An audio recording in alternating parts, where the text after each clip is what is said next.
Greetings, my fellow YouTubers, and to all y'all who's watching me.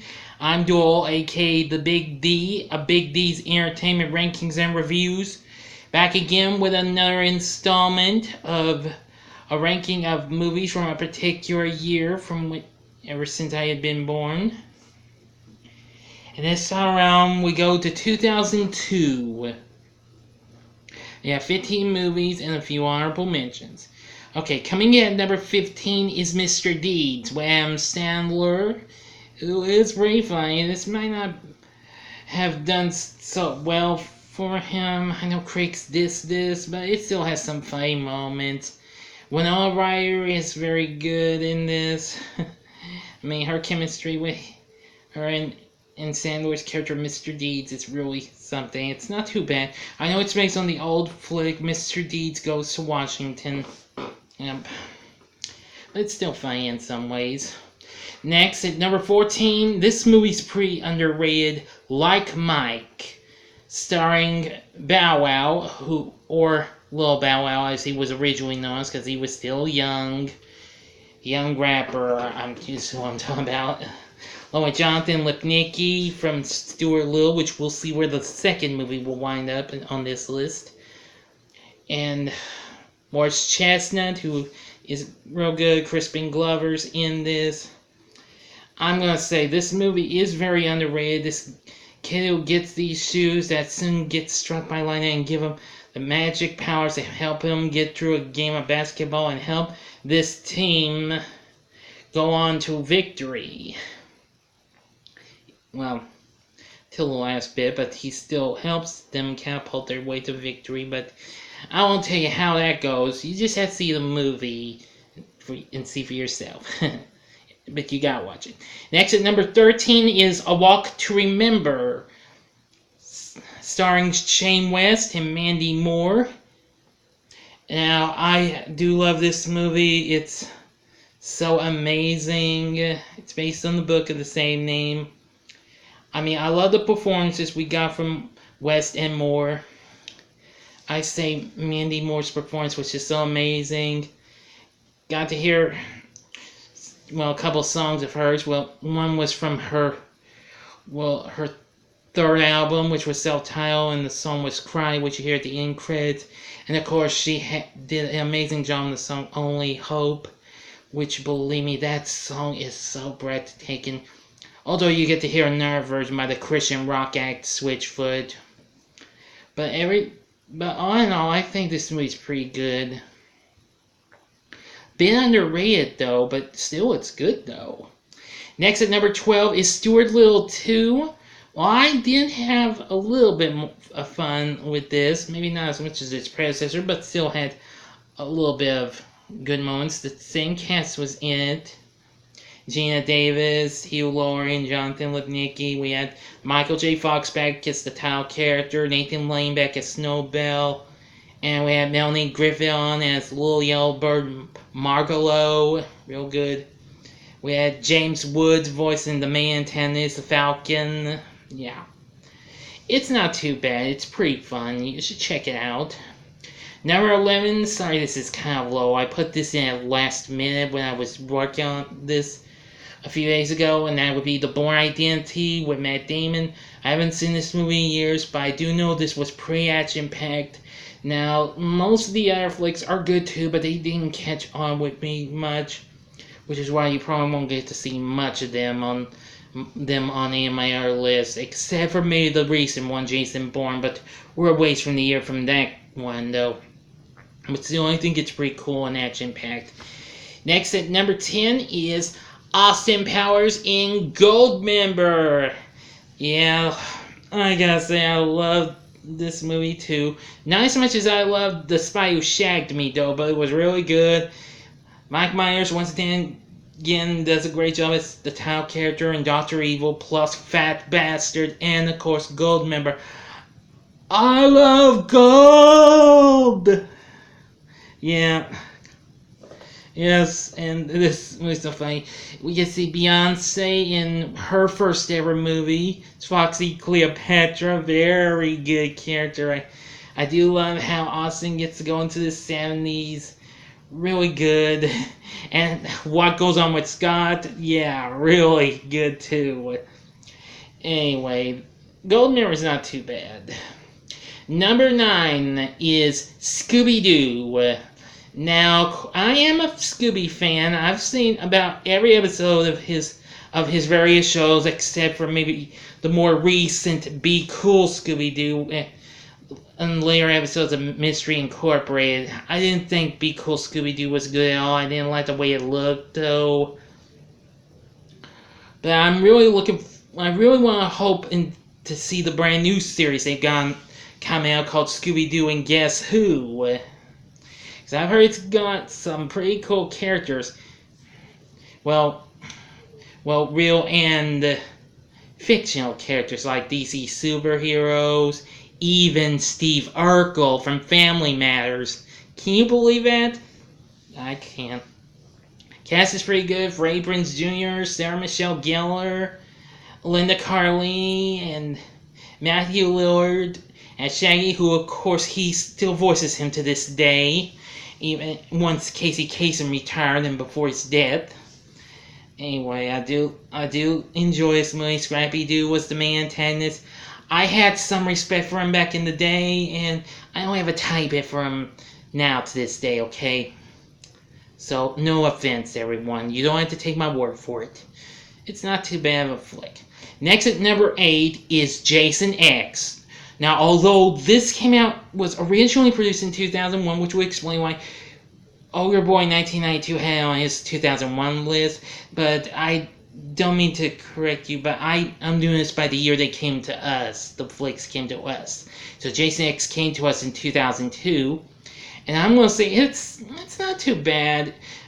Kane Hodder brings us his final performance as Jason Voorhees. He's now reborn in the future in space. Well, what can I say? I'd much rather watch this than Leprechaun 4 in space. Yeah, but anyway, I like the performances we got from some of the characters. Some of the characters, yeah, not too bad. Next at number 7 is Triple X with Vin Diesel. Very awesome movie. I love this movie. The second movie with Ice Cube is, okay. And I did see Return of Xander Cage a couple of years ago with Vin Diesel back in the role of Xander Cage. Very awesome movie. I loved his performance. Asia Argento is good. Maureen Casakis as the villain in this movie. And, of course, Samuel L. Jackson as Augustus Gibbons. Really good character. I do love Triple X. I love the action, I love the music, etc., etc., etc.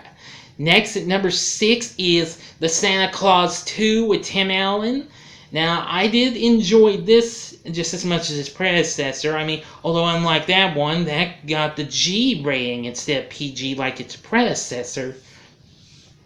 But they made it a little more family friendly, and I loved it when I first saw it.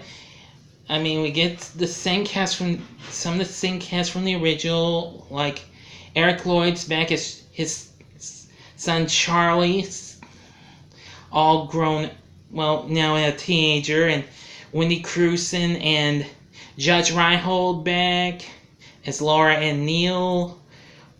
And we had, let's see, Liliana Mooney, the daughter of Bill Mumy from TV's Lost in Space in this. Very cute kid. Spencer Breslin as Curtis. And, of course, we had David Krumholtz back as Bernard.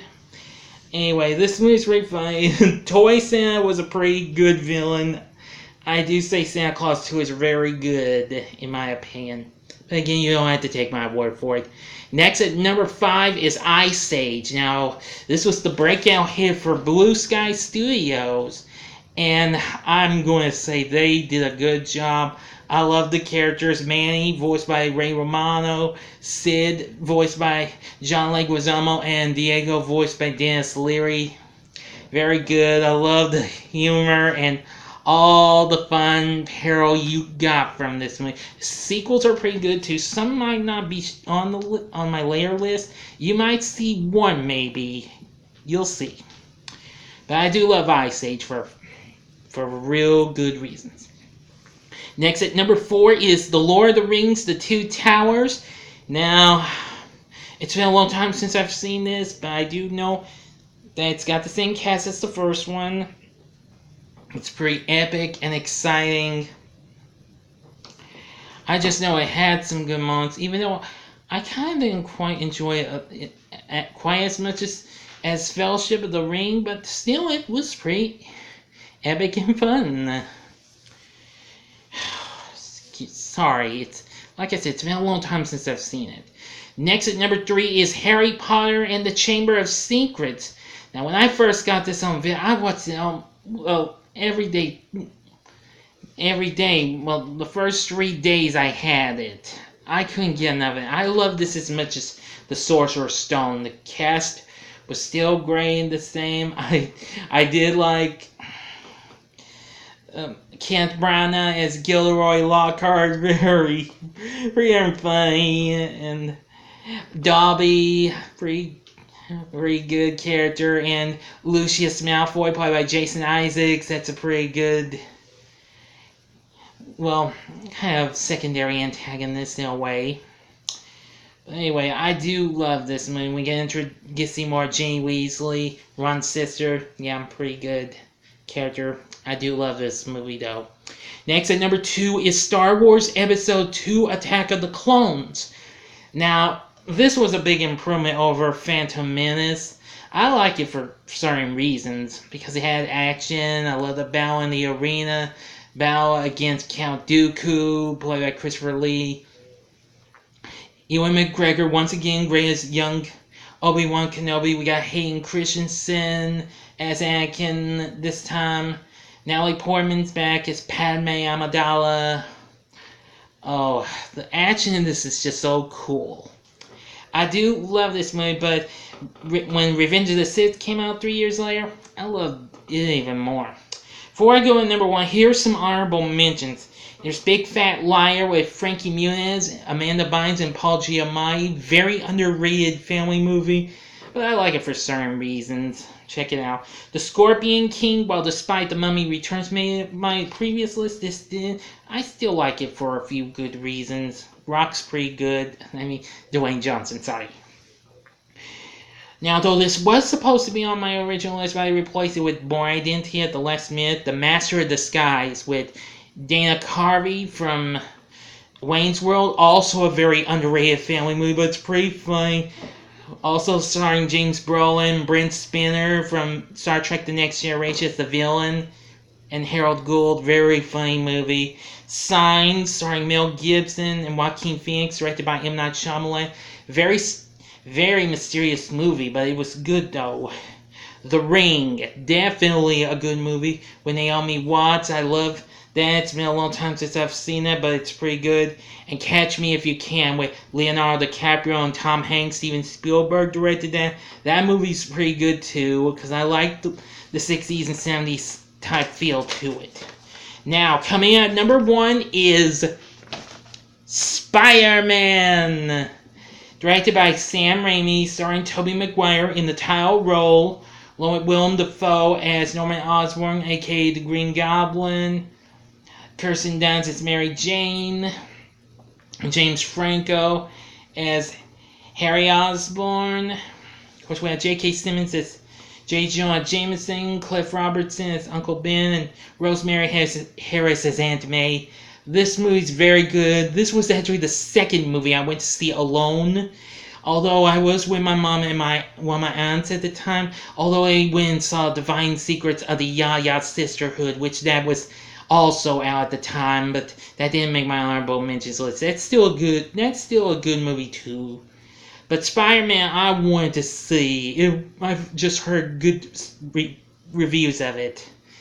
So anyway, it's still one of my favorites. It's been a few years since I last saw it, but it's good. Don't get me wrong, it's great. What was your favorite flick of 2002? Please feel free to let me know in the comments section. Like and subscribe, and thank you for watching. It'll be a while before I do 2003. I'll do it this weekend. I'm going to take a little break from doing my rankings, but I'll do a review of Big Day tomorrow. Until next time, I'm the Big D saying see ya.